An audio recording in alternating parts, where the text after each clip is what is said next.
Hebreus 12, versículo 1.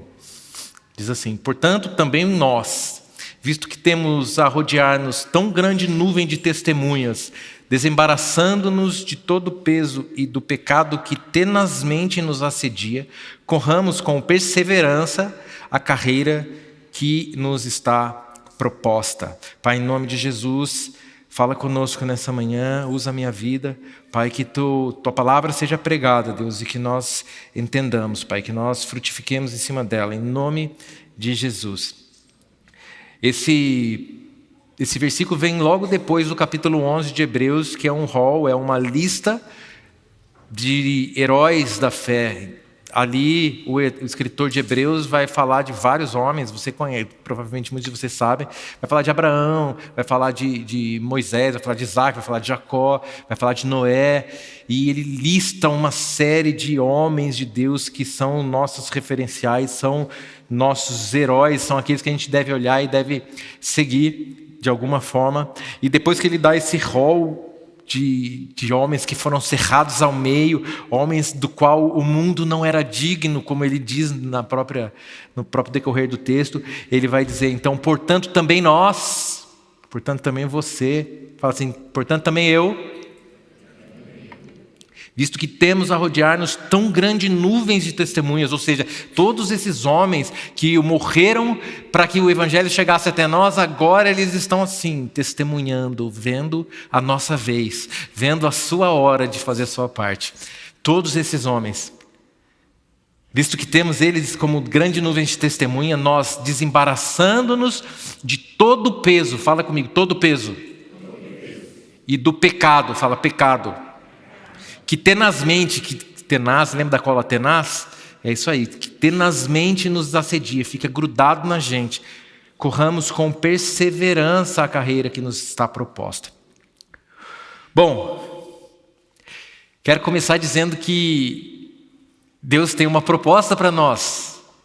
Deus tem uma proposta para você. E quem tem uma proposta, espera o quê? Se você faz uma proposta de casamento, você espera o quê? Pelo menos um não. Né? Quer casar comigo? Pelo menos um não você espera. Mas você espera um sim. Deus, quando nos faz uma proposta, pelo menos um não Ele espera de nós. O que Ele não espera é que ignoremos a proposta dEle. Então tenha coragem de dizer não, se você não quer. Mas em nome de Jesus, diga sim. O que não dá é para ficar postergando.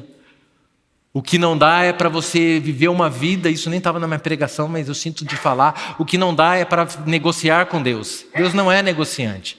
Deus não é comerciante. Quem é comerciante é Satanás. Satanás faz comércio. Deus não faz comércio. Não fique pensando, se você já pensou em mais para frente eu acerto minha vida, mais para frente eu começo a acertar, para frente eu vou corrigir meus erros, quando eu for mais velho, eu vou fazer. Isso é uma cilada do diabo, porque nem você sabe quando você vai viver, e amanhã você pode não estar aqui, e eu também. Então, não negocie com Deus, Deus não é negociante. Ele espera algo de nós. E aqui o texto está falando sobre uma corrida, para corrermos com perseverança a carreira que está proposta a nós. Correr. Qual é o contrário de correr, queridos? Oi? Ficar parado. Alguém pode falar assim, andar. Não, andar não é o oposto de correr. Andar é um correr mais lentamente. Parar é o oposto de correr. Deus quer que nós corramos a carreira que está proposta. Só que muitos de vocês, muitos de nós, estamos parados, estamos estagnados. E eu queria nesta manhã falar um pouco sobre isso, sobre estagnação, estar parado, ou estar tendo esse sentimento de estar estagnado, estar parado. O que é estagnação? Falta de progresso. Falta de movimento, falta de atividade, paralisação. Isso é a definição do dicionário. Vou ler de novo. Falta de progresso, falta de movimento, falta de atividade e falta de paralisação.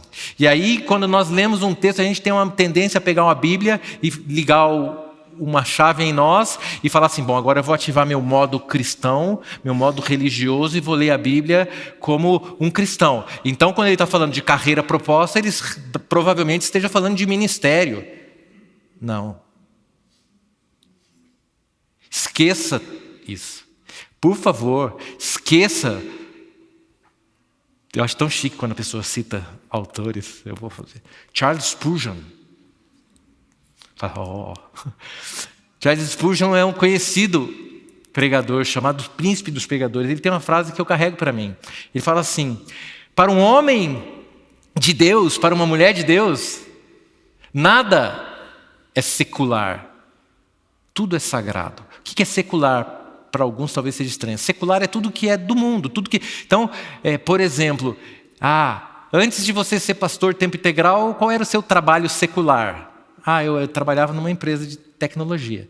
Então nós temos a tendência a dividir isso. Então, eu sou um médico. Eu sou um médico, mas na igreja, trabalho no acolhimento. Então, eu sou um pastor. Para Deus não existe isso. Então, quando nós lemos um texto, nós não temos que ligar a chave e ler. Não, então a carreira que está proposta, ele está falando de um ministério, se você pastor, se você profeta, se você evangelista. Não, ele está falando da vida. Então, se você está estagnado, nós não estamos falando, eu não estou falando simplesmente do processo do seu crescimento ministerial, isso faz parte, mas eu estou falando do processo da sua vida, falta de progresso em qualquer área, falta de movimento, falta de atividade e paralisação. E eu estava meditando e orando a Deus, e Deus foi me colocando alguns pontos que eu queria dividir com vocês. Eles não têm uma sequência lógica, eles não estão interligados. Eu quero bater um papo com vocês hoje. Eu quero que vocês me acompanhem nesse raciocínio, nessa reflexão. Bom, a primeira coisa que pode nos fazer estagnar, que pode nos fazer parar, é a resistência. O que é resistência, pastor? Qualquer coisa que resista à sua caminhada. Pode ser uma dificuldade. Essa dificuldade pode ser financeira. Essa dificuldade pode ser de tempo. Pode ser algum sofrimento, alguma doença, alguma enfermidade. Pode ser algum luto, alguma perda que você teve que te fez parar. Isso tudo é resistência. Isso tudo pode ser uma resistência. Nós sabemos, pelo menos eu imagino que 95% saiba que nós vivemos no mundo espiritual e que há dois lados, queridos, há Deus e há o diabo. O diabo não é uma lenda, o diabo existe. E ele nos resiste. E ele tenta nos resistir, nos fazer parar. Mas eu quero te dizer que se você é um homem de Deus, uma mulher de Deus madura, e você não tem dificuldades, se você não tem resistência, desconfie. Deus ele é bondoso com os novos convertidos. Deus é bondoso com todos. Mas ele parece que com os novos convertidos ele é mais suave no tratamento. Eu vou contar um testemunho muito rápido, alguns já conhecem. Eu lembro de uma vez que eu e Theo, a gente com os meninos, a gente tinha acabado de vir para tempo integral, então a gente estava se readequando financeiramente à nova realidade. E a gente sentou e falou assim, vamos fazer uma lista de pedidos. E aí a gente começou a conversar. Então, cada um fazia um pedido em oração. Aí foi o Davi, eu não lembro, eu vou simular, mas foi mais ou menos isso. Aí o Davi, Pai, eu quero em nome de Jesus que o Senhor me dê mais paciência com meus irmãos. Aí o Pedro, Pai, eu quero que o Senhor me ensine a comer melhor para ter uma saúde melhor. Aí a Manuela, Pai, aquela vozinha dela era pequenininha. Jesus, eu quero pedir para que eu possa obedecer mais aos meus pais. Aí chegou a minha vez, eu falei assim, pai, eu quero comprar um violão novo em nome de Jesus. Eles olharam. Aí eles, pode?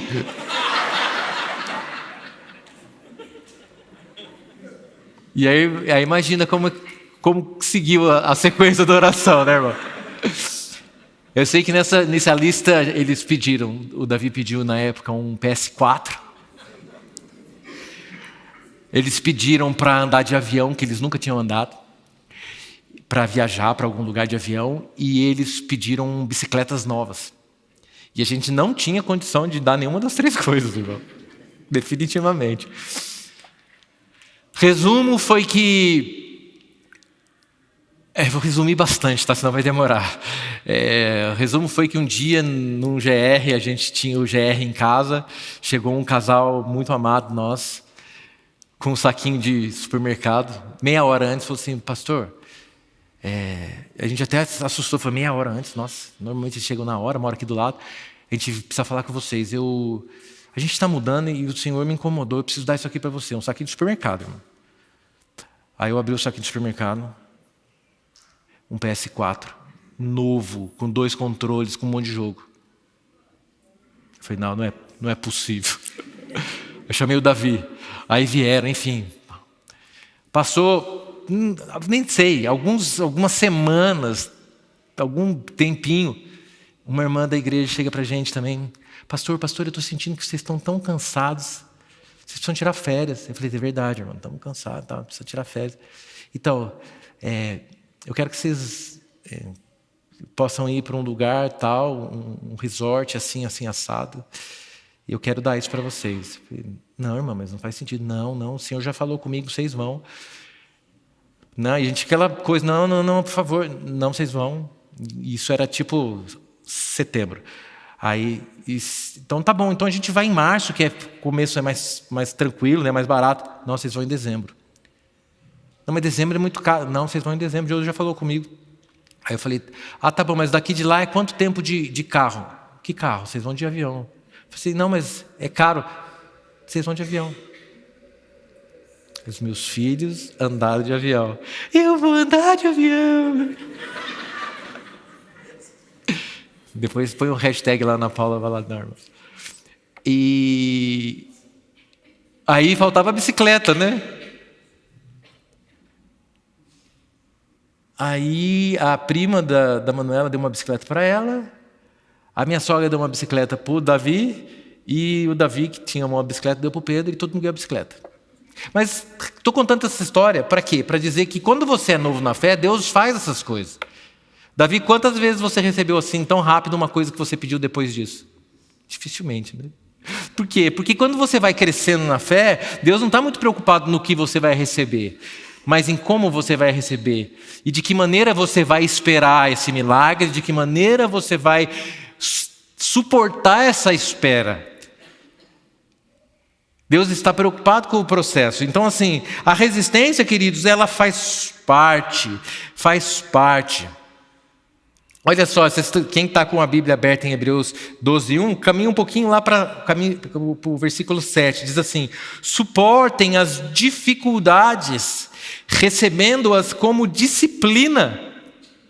Deus os trata como filhos, pois qual filho que não é disciplinado por seu pai?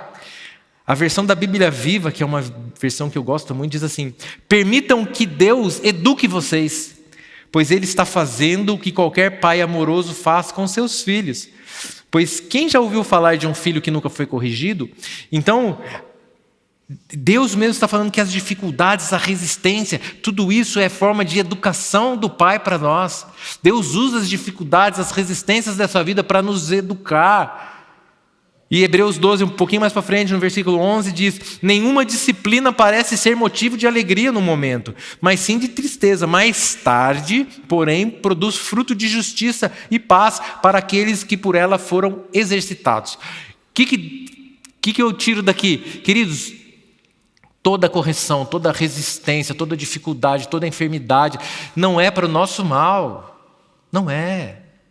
É Deus permitindo, olha a vida de Jó, é Deus permitindo para algo maior. Nós temos a tendência a olhar como galinha, a gente olha para o chão e só vê aquele sentimento. E não é, a palavra está dizendo, não é gostoso mesmo, mas quando nós tiramos os olhos de galinha, colocamos os olhos de águia e olhamos lá na frente e tentamos enxergar o que Deus está vendo, porque Deus conhece o fim desde o começo, nós entendemos que Ele tem um propósito nessa resistência. E te destruir?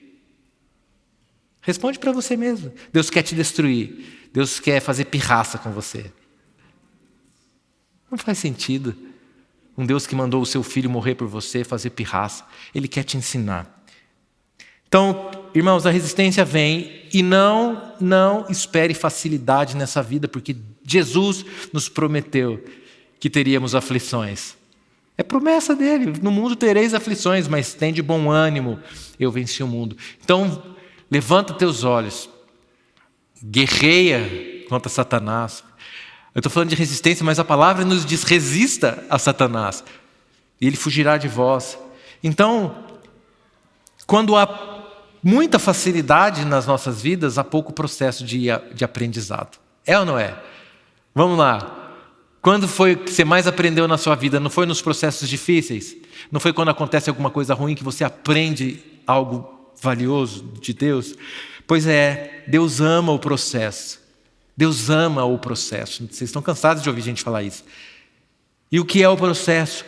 Confiar, esperar, perseverar, não murmurar. Repete comigo, não murmurar. Difícil. Esse é o primeiro ponto, resistência. O segundo ponto que pode fazer a gente querer estagnar ou estar nos deixando parado é o desânimo. E quando você perde o ânimo de alguma coisa, a palavra ânimo vem do latim e quer dizer alma, quer dizer fôlego de vida, quer dizer vontade. Quando nós desanimamos, nós não temos mais a nossa alma não está mais ali. E o desânimo pode vir por várias maneiras, várias causas. Mas eu quero falar um pouquinho da falta de alegria. Muitas vezes nós nos desanimamos porque nos falta alegria por não ver um propósito sendo cumprido. Eu tenho absoluta certeza que tem gente aqui nesse estado. Você não está vendo um propósito naquilo que você está fazendo. Você não entende por que isso está acontecendo. Você não está vendo a evolução desse processo. Tudo que você vê é tristeza, é daqui para baixo, como diz a Thaís, daqui para frente é só para trás. E tudo que você vê é angústia, é tristeza, você não vê um progresso. Tudo sempre igual. Faz tantos anos que eu estou assim, eu não mudo, eu não ando. O meu ministério não vai, meu emprego não vai. Eu trabalho há 30 anos na mesma empresa e não tenho uma promoção. Eu estou na igreja e não saio desse lugar. E isso vai nos desanimando, vai nos trazendo uma tristeza. Quero dar algumas sugestões para você que está nesse ponto. Primeira sugestão: ajuste o foco. Lembre-se que eu falei, nós temos a tendência a olhar o natural, o que é agora. Ajuste o foco, ponha lentes de eternidade. Lembre-se, cantamos aqui, Deus é bom, a bondade dele nos seguirá. Tente entender de Deus. Eu acho lindo, estava vindo com a Etel agora no carro, lembrando de Salmo, não lembro que Salmo é, que diz assim: o Senhor mostrou os seus feitos aos filhos de Israel, mas os seus caminhos a Moisés. Uau! Uau! Os feitos dele, a bondade dele, ele mostra para qualquer um. Mas os modos de agir dele são para Moisés. São para quem anda com ele. Você quer entender o porquê que você está passando por isso? Ande com ele. Se achegue como Moisés se chegou e você vai entender. Ajuste o foco e entenda que o seu trabalho, o que você faz, todas as coisas são para Deus. Todas as coisas. Se você trabalha para o seu patrão, a Bíblia manda você trabalhar como se fosse para ele. Tudo que você faz é para o Senhor. Não é para homens Claro que eu estou aqui pregando para a igreja, mas é para Deus. Não é para homens e nem muito menos para você. E a tendência é a gente mudar isso. Eu trabalho para mim, eu ganho dinheiro para me sustentar, para cuidar da minha casa, tudo é para nós. Esse mundo nos ensina que é tudo para nós, e Deus nos ensina é nada para nós, tudo é para Ele. Então, primeira coisa, ajuste o foco. Segunda coisa, mude a forma de fazer. Vou dar um exemplo prático. Às vezes você está num ministério de louvor, você fala assim, mas está tudo sempre igual, a mesma coisa, a gente chega 8 horas e passa 4 músicas, hoje foi diferente, irmão, deixei esse tocar 5. Para você ver como as coisas são assim, ó. A hora que o Mateus começou a 5ª música, a Manuela virou para mim e falou assim, quantas músicas vão ser hoje? Eu não estou fazendo isso para expor minha filha, não. Mas para você ver como nós somos. Nós gostamos da rotina. Nós gostamos do jeitinho que a gente está acostumado. Qualquer coisa fora nos deixa preocupado. Deus não cabe dentro da sua caixa, não, irmãos. Deus faz do jeito que Ele quer. Mude a forma de fazer o mesmo. Então, se você está no louvor, está sempre igual, muda a forma de fazer. Está muito fácil, Rodrigo, tocar teclado? Toca de costa agora, irmão. Faz o mesmo, mas faz diferente. Dá um jeito, irmão, se reinventa. Você é criativo, Deus nos fez criativos. Eu não aguento mais ir na mesma coisa, todo dia para o meu emprego. Pois vá correndo, irmão, vá de bicicleta. A hora que você chegar, fala um bom dia para alguém, faz um propósito de falar de Jesus todo dia para uma pessoa diferente. Faz o mesmo, mas faz diferente. Talvez seja isso. Você está se ensimesmando, você mesmo está fazendo as coisas ficarem chatas. Você é o culpado por você estar chato. Você é chato. Brincadeira, irmãos. Eu amo vocês, eu sou chato demais também. Mas mude a forma, seja criativa, arrume um problema para você mesmo resolver. Outra coisa, lembre-se que Deus está muito mais interessado na motivação do que no resultado. Como eu acabei de falar, Deus vai colocar essa situação para ver como que você reage. Se você murmurar, falhou, vamos de novo. Falhou, vamos de novo. Deus vai te capacitando, vai te corrigindo, vai deixando as resistências acontecerem para ir te educando. Então, lembre-se, Ele está muito mais interessado no como você vai responder a essa situação do que de fato você estar feliz. Deus não quer a tua felicidade, Ele quer a tua salvação. É difícil falar isso, né? Ele é um Deus que nos ama ver os seus filhos alegres. Mas o fim dele, o primeiro é transformar você no caráter dele. É transformar você em Cristo. Se você tiver que chorar no meio do caminho, irmãos, pode ter certeza que Deus não vai nem derramar uma lágrima de tristeza por você.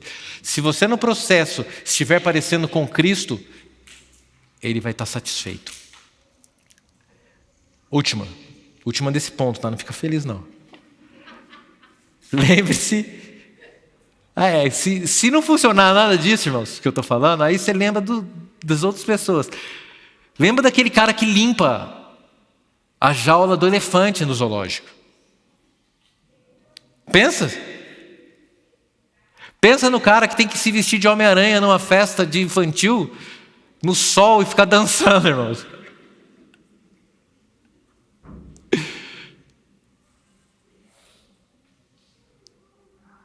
Não é fácil para ninguém. Não é fácil para ninguém, irmãos. Se eu tivesse que me vestir de Homem-Aranha para dançar em festa infantil, aí eu ia ter problema. Eu estou brincando, mas para que a gente possa entender que não é fácil para ninguém. Mas agora, falando sério, Hebreus 12:3 diz: pense, não no Homem-Aranha, mas pense naquele que suportou tal oposição dos pecadores contra si mesmo, para que vocês não se cansem nem se desanimem. Jesus suportou tudo que ele suportou para que você não se canse e não se desanime. Agora, se você está desanimado, queridos, isso é uma interpretação de texto. Se você está desanimando, você está fazendo o que Jesus fez, não tem validade. Porque ele suportou tudo o que ele suportou dos pecadores contra ele mesmo para que você não se desanimasse. Se você está desanimado, queridos, você está pegando o sacrifício de Jesus, botando no bolso, e esquecendo e não fazendo uso disso. É pesado demais, mas é isso. Estamos num tempo. Terceiro ponto que pode te fazer parar, que pode estar te fazendo estagnar: medo. Medo do quê? Medo do futuro, medo de falhar, medo de perder alguma coisa, medo de sofrer. Mas se eu me entregar totalmente nesse propósito, e eu já fui tão magoado em outras igrejas. E se agora... quanta gente a gente conhece, irmãos, como pastores. Eu não tô falando isso para desmerecer, não. Eu acho que há pastores e há líderes que não deviam nem merecer esse nome, mas enfim. E a gente recebe muita ovelha machucada de outras igrejas, né? E que em nome de Jesus a gente não machuque ninguém, né? Mas o homem é falho. Mas enfim, medo de se expor, medo, não sei o que pode estar paralisando você, mas o medo é algo que nos paralise. Mas lembre, eu ouvi uma frase de alguém, ou li, não lembro, não sei quem é, diz assim: quem evita o fracasso, evita o sucesso.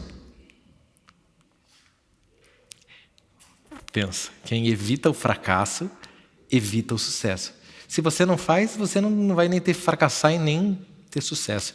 Então, para que ter medo? Para que ter medo se o Deus que nós confiamos nos livra do medo? Por que ter medo se nós confiamos num Deus que é amor e a palavra nos diz que o amor lança fora todo medo? Não há medo em Deus, pelo contrário, Ele lança fora todo o medo. Isso está lá em 1 João, capítulo 4. Então, se o medo tem tentado te paralisar, se você tem se sentido estagnado por medo, jovem, não tenha medo do futuro, de o que eu vou ser, mas até agora eu não consegui um emprego, ou então até agora meu emprego eu não ganho o suficiente para casar, ou então eu não sei o que eu faço de faculdade, porque como se você fosse dono do seu futuro. Você não é dono nem do seu nariz, irmão. Não é Deus que é dono do seu nariz. Só faça o que tem que fazer, obedeça. Coloque diante de Deus e vá, não tenha medo. Isso serve para jovens, mas serve para todos nós. Não tenha medo, no amor não há medo. Então, se você está com medo, eu quero te fazer algumas perguntas. Primeiro, eu não sei do que você está com medo, mas se você está com medo de fazer algo, primeira pergunta que você deve responder: foi Deus quem me pediu?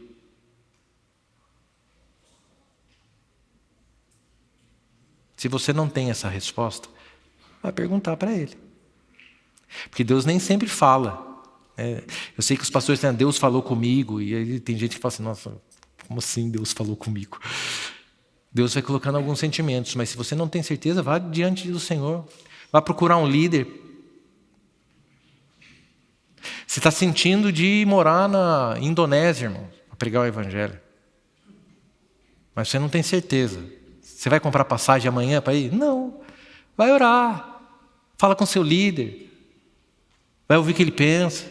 Ele vai orar. Sabe, esse é o processo. Então, a pergunta para você é: Deus te pediu? Agora, tem vezes que é claro, Deus vai te pedir. E você tem certeza. Ainda que as pessoas, tudo ao seu redor, diga que não. Você fala: foi Deus que está mandando eu fazer. Eu tenho certeza. Por isso que eu falei de estar próximo a Deus, para conhecer a voz de Deus. Para Moisés, ele mostrava os caminhos. Você acha que Moisés tinha dúvida se era Deus? Não. Deus falava, Moisés sabia que era Deus. Por quê? Porque conhecia a voz de Deus, andava com Deus. Esse é o nosso caminho. É isso que a gente precisa, conhecer a voz de Deus, para que quando Deus falar a gente não tenha dúvida. Primeira pergunta, foi Deus quem te mandou trocar de igreja? Foi Deus que te mandou largar o seu emprego? Foi Deus que te mandou trocar de carro? Ou é a sua vontade? Até nisso Deus está preocupado, queridos. Detalhes, ande uma vida com Deus. Segunda pergunta, isso que você tem medo de fazer beneficia a quem? É um projeto egoísta ou um projeto altruísta? Isso fala muito a respeito de Deus. Deus não é um Deus egoísta. Se esse projeto que você tem é para benefício simplesmente próprio, não é que Deus não esteja falando para você fazer. Como eu te falei, Deus faz, Deus ama nos dar presentes. Então um emprego bom, um salário melhor, tudo isso é Deus fazendo, mas a pergunta é, qual é a diferença de Deus falar e a minha obstinação? Será que sou eu que estou obstinado porque eu quero fazer isso? Quem vai ser beneficiado? Sou eu somente? Lembre-se, o caráter de Cristo é um caráter que pensa no outro primeiro. Então, vou tomar uma decisão importante na minha vida. Isso vai beneficiar somente a mim ou vai trazer alegria e vai trazer conjunção do evangélico? Tudo vai se encaixar. Isso responde um pouco da sua pergunta. Se tudo se encaixar, se você vê, se seu líder está contigo, se sua família está contigo, irmãos, para que ter medo? Ah, mas eu não tenho dinheiro para isso. Vou dizer como um amigo meu disse, você não entendeu ainda. Você não entendeu ainda como funciona o evangelho. Provisão é do céu. Amém? Quem toma posse disso? Última pergunta desse tema, desse ponto. Vai trazer glória a Deus essa decisão? Essa decisão vai trazer crescimento ao reino? Lembre-se, não estou falando de ministério. Talvez você trabalhe hoje numa empresa de 3 pessoas e você vai para uma empresa que tem 3.000. Olha que campo missionário. Você pode olhar com os olhos da fé e falar assim, olha aqui onde Deus está me colocando. Isso vai trazer crescimento para o reino, vai trazer glória para Deus? Responda tudo isso. Agora, irmão, se você tem todas essas respostas e você está com medinho,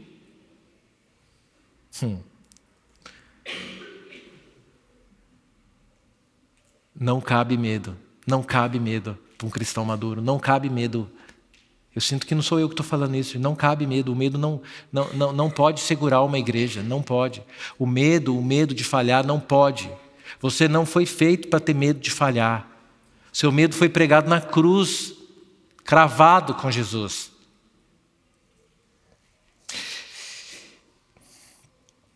Feche teus olhos. Eu não estou acabando. Não fique feliz.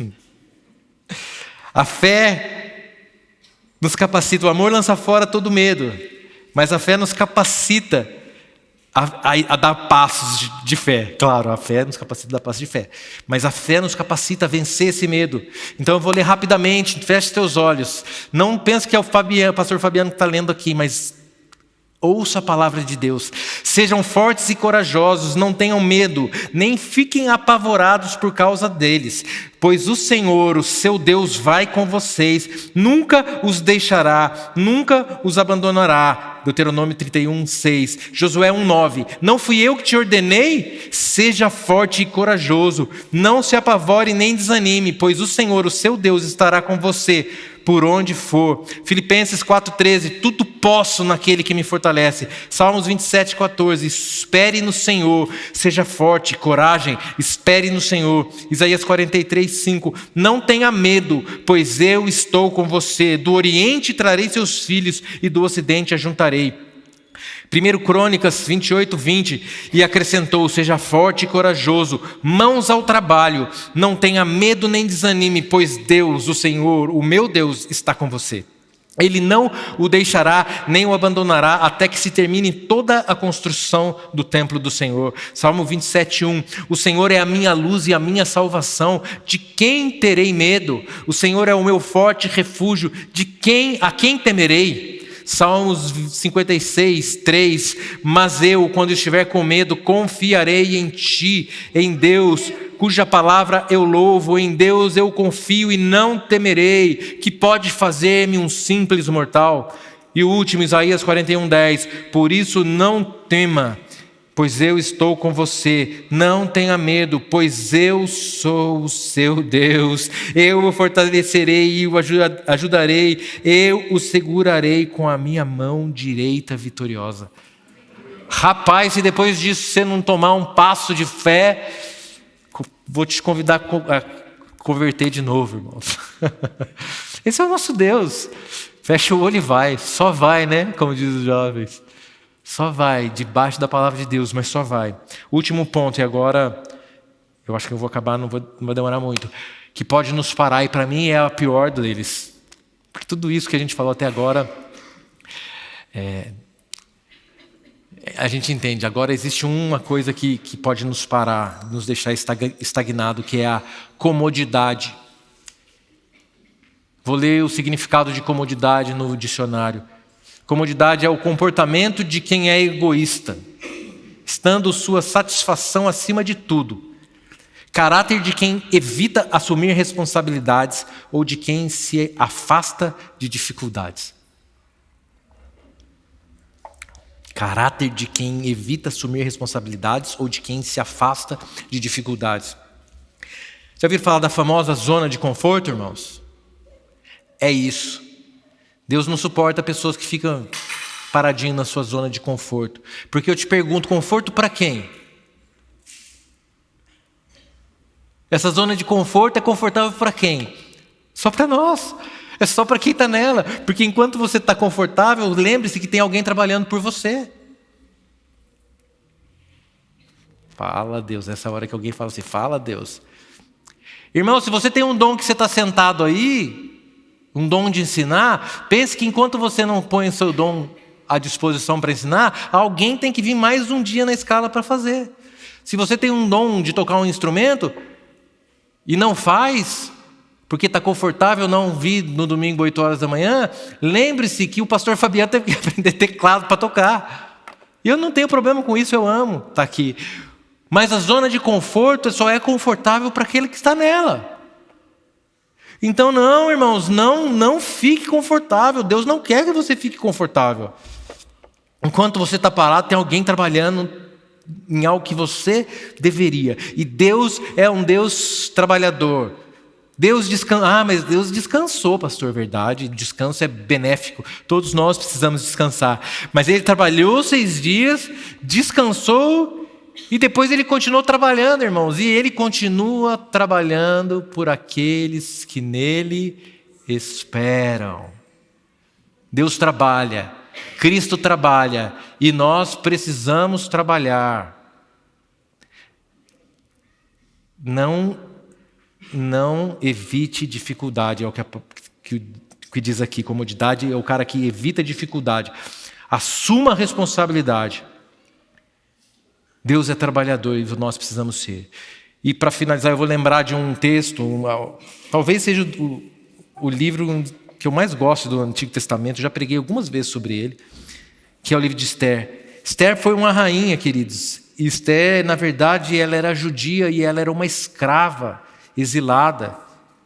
E ela vivia na Pérsia e existia um rei muito poderoso, rei Assuero, alguns chamam de Xerxes, e esse rei era tão poderoso e tão austero que qualquer um que chegasse na presença dele, sem ser chamado, era morto.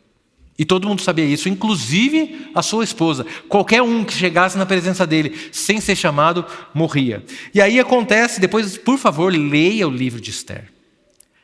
Acontece é legal, irmãos, o livro de Esther. É uma história interessante. E acontece que aquela mulher entra num concurso para se tornar a nova rainha, e ela vence esse concurso. Então, de judia escrava, ela se torna rainha da Pérsia. E aí ela canta: quanto tempo eu esperei, chegou a minha vez. Ela não cantou isso não, irmãos. Poucos riram, poucos lembram dessa música. Pastor Paulo lembra. O senhor podia rir, né, pastor? Só para ajudar. O ponto é que a Esther, ela virou rainha, irmãos. E ficou confortável. Quem não quer ser rainha? Quem não quer ser rei? Ela entrou num estado de confortável. Ela entrou no estado de comportamento acomodado e egoísta. O texto vai te dizer isso. Ela começou meio que a curtir ser rainha. Mas ela tinha o propósito de ser rainha. Para ela, talvez, o ser rainha foi um cumprimento de propósito. Mas Deus tinha um propósito maior para torná-la rainha. E o propósito de Deus era salvar o povo de Israel através dela, através da proximidade que ela tinha, que ela teve com o rei, por ser muito bonita. A palavra diz que ela era linda, e o rei se agradou dela por ela ser linda. Então Deus vai usar um primo ou tio dela para dar um chacoalhão nela, assim: opa! Mardoqueu ou Mordecai em algumas versões. Assim, ei. Estou parafraseando, tá, irmãos? Não vai procurar isso na Bíblia. Você está pensando o quê? Está confortável aí? Está cômoda nesse lugar de rainha? Pois saiba o seguinte. Ele faz uma pergunta que é retórica. Deus te deu essa beleza e te fez rainha para um tempo como esse. Deus te fez rainha para uma situação como essa em que o povo está precisando de você. Deus não te fez bonita para você ficar sendo adorada por outras pessoas, tomando banhos de sais. Deus te fez rainha e fez bonita para você salvar o seu povo. Então acorda, levanta dessa comodidade de rainha e vamos trabalhar para o reino. Serve para vocês. Deus tinha um propósito muito maior. E eu coloquei algumas frases aqui que eu sinto que o Senhor quer falar conosco nesta manhã, irmãos. E eu estou acabando. O Senhor tem reis e rainhas nesse lugar. Vocês são reis e rainhas, reino e sacerdotes. Vocês são chamados, nós somos chamados de reino e sacerdotes. E os reis do Senhor são pessoas que não retrocedem. Amém? Andar para trás nem para tomar impulso, querido. Nem para tomar impulso você vai andar para trás. Reis e rainhas do Senhor não andam para trás, não retrocedem. Não se acomodam e não param. Se você precisava de um empurrão, eu estou dando. Sinta-se empurrado pelo Senhor. Não parem. Reis e sacerdotes do Senhor prosseguem para o alvo. Se desvencilhando de todo pecado. Lembra que a gente leu o primeiro versículo? De todo pecado. Se você tem pecado, para de pecar. Para de pecar. Porque você tem uma carreira. E você vai dar conta da proposta que Deus te fez. Para de pecar, irmão. Para de pecar, pastor Fabiano. Nós vamos dar conta da proposta. Do pecado e do peso. Tudo isso que eu estou falando para vocês são pesos, não são pecados. São pesos que nos param. Os reis e sacerdotes do Senhor olham firmemente para o autor e consumador da fé. Prossegue para o alvo. Amém? Participa aí, irmãos. Amém? Glória a Deus. E aí você pode dizer: mas pastor, eu sou muito velho. Isso é para os novos. Isso é para o Senhor que é novinho. Brincadeira, irmão. Isso é para os novos. O Senhor diz assim para você nessa manhã: meus reis são como Caleb, que aos 80 anos se sentia com vigor de 40. São como Moisés, que foi chamado para um trabalho de libertar o povo com 80 anos, depois de 40 anos no deserto. Os reis do Senhor são esses. Você está se sentindo velho? Você não está velho. Está se sentindo idoso? Olha para o seu João. É um idoso, né, seu João? Olhe para ele e sinta vergonha. Eu estou falando isso não é para te menosprezar, não, irmão. É porque eu olho para ele e sinto vergonha. Eu podia fazer mais. E, seu João, eu quero chegar na idade do Senhor fazendo mais que o Senhor ainda. Amém? Se você não sabe o que o Senhor João faz, depois vocês vão ficar sabendo. Muitos aqui conhecem. Ah, pastor, mas eu sou muito novo ainda, eu tenho que pensar na minha faculdade, simplesmente. Já te falei, não tem nada a ver uma coisa com a outra, eu estou falando sobre vida. Mas eu sou muito novo, ninguém dá atenção para mim. O Senhor diz, os meus reis e sacerdotes são como a serva na casa de Naamã, uma menina que não podia fazer muito, mas o que podia fazer ela fez, testemunhou do Deus de Israel para o seu rei. Se você não conhece a história de Naamã, vai ler, que é uma história muito legal também. Seja como jovens, como Daniel, Mesaque, Sadraque e Abidnego, que eram jovens, mas que de alguma forma transtornaram aqueles reinos aos quais eles eram exilados, por não se dobrarem aquilo que todos os outros se dobravam. Então você não é jovem demais, não dê desculpa para estar cômodo. Ah, mas eu sou fraco, ninguém me ama. Ah, eu não tenho oportunidade aqui na igreja. Ah, ninguém me dá uma oportunidade no meu trabalho. Ah, porque eu vim de uma família que todo mundo é perdedor. Chega, irmãos. Os reis e sacerdotes do Senhor são como Davi, que foi desprezado pela própria família, pelo próprio pai, mas que sabia por quem ele era chamado e venceu gigantes e se tornou o maior rei de Israel. Eu ouvi dizer que hoje, eu não sabia, mas que tudo que é maravilhoso lá em Israel tem o nome de King David. O melhor hospital, rei Davi. O melhor não sei o quê, rei Davi. Um menino que foi desprezado, que foi esquecido pelo pai. Então não há desculpa para sermos acomodados. Os reis e sacerdotes do Senhor olham para frente e seguem. Então, irmão, eu quero te perguntar, feche seus olhos, qual é a sua desculpa se você está nessa situação? Minha sogra diz, quem quer dá desculpa, quem não quer dá desculpa, quem quer dá um jeito. Eu acho que isso não está na Bíblia, mas poderia estar, irmãos. Quem não quer dá desculpa, mas quem quer dá um jeito. Eu poderia listar uma série de desculpas aqui, mas em nenhuma delas nós seríamos bem-sucedidos, porque a Bíblia ela refuta toda desculpa. Simplesmente porque não há desculpa para estarmos parados num reino que é um reino de movimento. Você não tem desculpa. O reino se move, o reino caminha, o reino anda para frente. E precisa de gente que se move, que caminha, que anda para frente. Então não dê desculpa.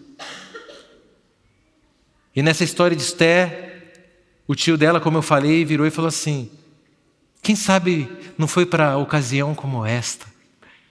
Será que não foi para isso que você foi bonita e virou rainha? Para salvar o seu povo? Será mesmo, Esther? Que não foi por causa disso? Eu te pergunto nessa manhã, queridos, será que não foi para um tempo difícil como esse que a gente está vivendo, em que a sociedade já está de olho nos nossos filhos? O sistema do mundo já está de olho em como vai perverter a cabeça do seu filho lá na frente. Você que nem pai é, deixa eu te falar, jovens, seus filhos já nascem com o diabo pensando em como ele vai fazer para que ele desvie do caminho do Senhor. Eu que sou pai de crianças, nós sabemos que a guerra é difícil, mas não somos daqueles que retrocedem. E você não pode ser. Então, será que não foi para um tempo como esse, irmãos, que você foi levantado? Será que não foi para um dia como esse que Deus te fez vir até aqui? Será que não foi para um tempo como esse que Deus te deu vários dons, várias facilidades que você não sabe por que Deus te deu? Será que não foi para que você faça o reino caminhar?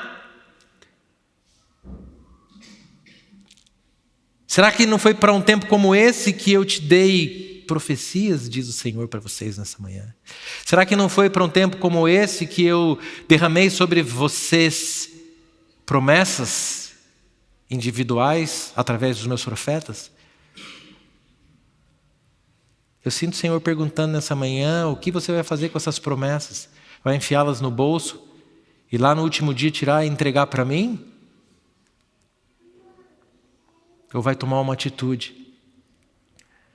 A resposta de Esther foi positiva, queridos. A palavra e a história nos conta que ela se levantou, tomou uma decisão, orou, jejuou, se encheu de fé, deixou o medo de lado, deixou a comodidade de lado. Ela disse uma frase: se eu tiver que morrer, que eu morra, mas eu vou fazer.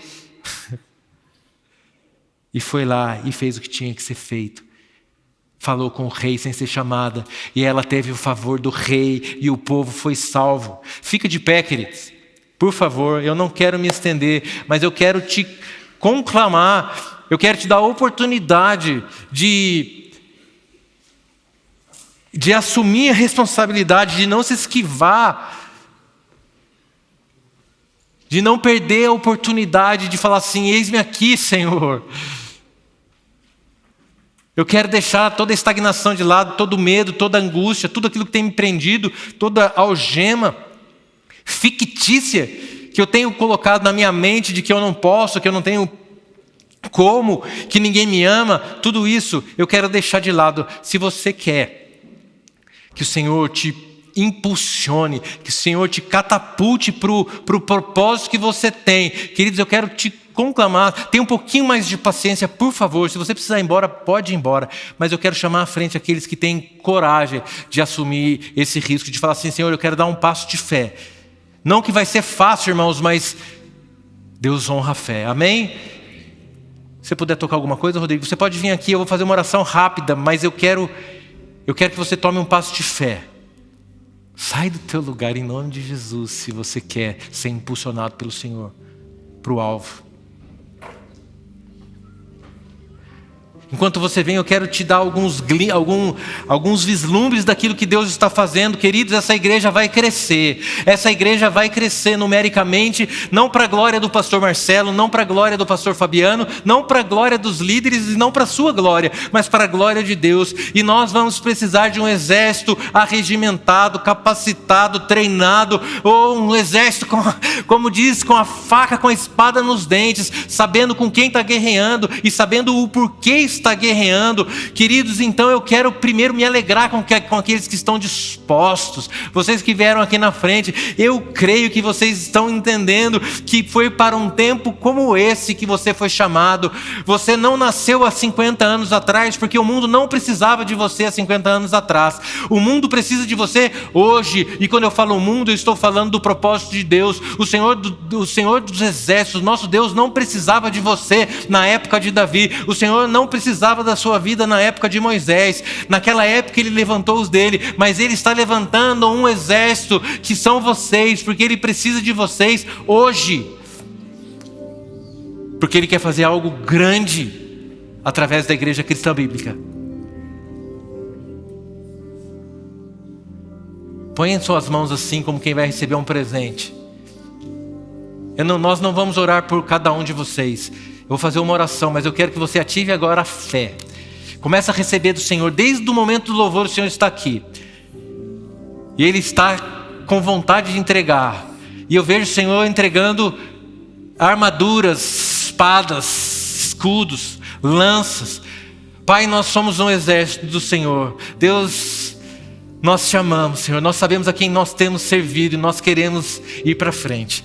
Pai, nós queremos dar um passo de fé, nós queremos deixar de lado todo o medo, tudo aquilo que nos prende, nós queremos dar um passo além. Senhor, se o Senhor pedir para nós andarmos 1 milha, nós queremos andar 2, porque sabemos que ainda que o Senhor nos peça um pouco, se nós fizermos mais pelo Senhor, o Senhor é quem vai atrás. Deus, encontre em nós aqueles incansáveis guerreiros, Deus.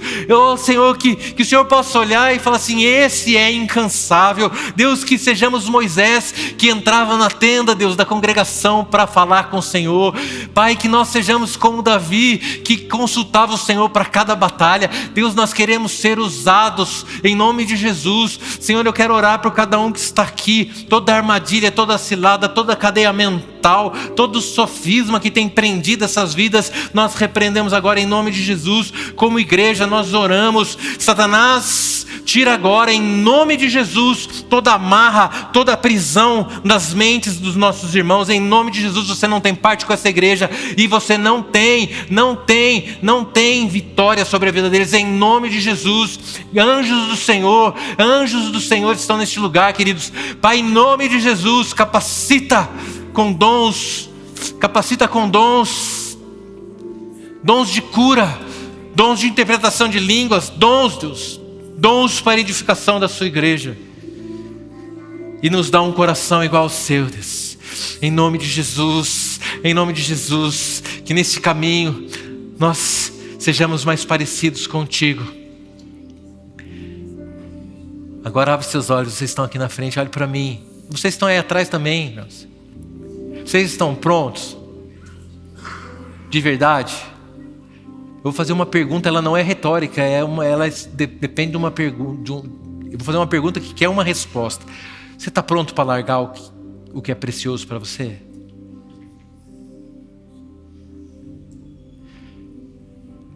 Você está pronto para deixar de lado alguns sonhos pessoais?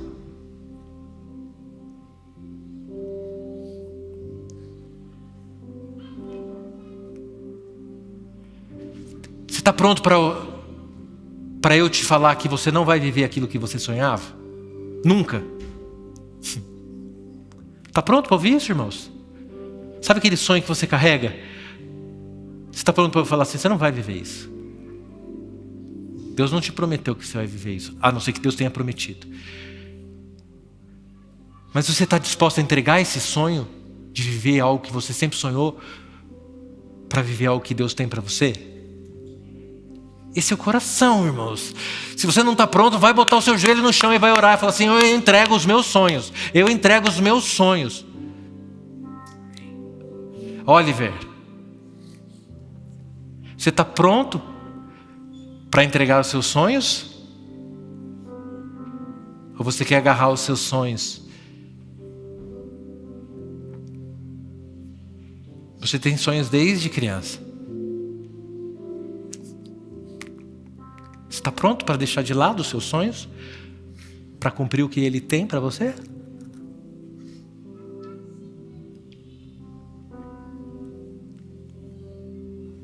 Pai, nós nos rendemos ao Senhor, Deus. Os nossos sonhos não valem nada diante dos seus, Deus. Nós queremos terminar esse culto colocando aos pés do Senhor as nossas coroas, Deus. Os nossos sonhos, as nossas vontades. Tendo certeza que o Senhor é um Deus bondoso, galardoador, recompensador, e que vai cear conosco.